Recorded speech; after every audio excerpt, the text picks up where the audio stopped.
আজ চলে এসেছি তোমাদের সাথে আমাদের সারা সপ্তাহের মাছ বাজার আর সবজি বাজার শেয়ার করার জন্য।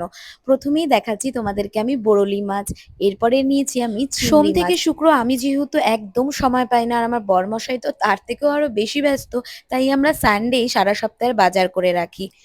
চিকেনটা অর্ধেক রান্না করেছি আর কয়েক পিস রেখে দিয়েছি আমি চিকেন পকোড়া করার জন্য। আর এদিকে মাছের তেল, মাছের মাথা নিয়ে এসেছি। কয়েকদিন থেকে ইচ্ছে করছে মুগ ডাল দিয়ে বাঁধাকপি দিয়ে মাছের মাথা খাওয়ার, আর তেল দেখলে তো আমি নিজেকে ধরে রাখতে পারি না কতক্ষণে সেই তেলটা এনে রান্না করব। আর এদিকে আমি একেবারে বড় বড় বাটা নিয়ে এসেছি। আসলে আমার শাশুড়ি মা বড় মাছ তেমন খেতে পারেন না, তাই মায়ের জন্য বড়লি আর বাটা এনেছি। আর এনেছি পাবদা মাছ। এই মাছগুলো দিয়ে আমাদের মোটামুটি দিন চলেই যাবে। এরপরে আসি সবজি বাজারে। সবজি বাজার ফ্রিজে রাখতেই কিন্তু পচে যাচ্ছে। কার কার এই প্রবলেমটা হচ্ছে অবশ্যই আমাকে কমেন্টে জানিও। এদিকে বাঁধাকপি থেকে লাল শাক, আমি শাক খুব ভালোবাসি তাই মা বলে ঝিঙা শাক তুমি সব নিয়ে আসবে যেগুলো তুমি ভালোবাসো। আর অল্প থোর ছিল, সেটাকেও আমি সাজিয়ে রেখেছি তোমাদেরকে দেখানোর জন্য। আর কাঁচা কলা এনেছি, কাঁচা কলার কোপ্তাকারিও করেছিলাম আমি সোমবারে।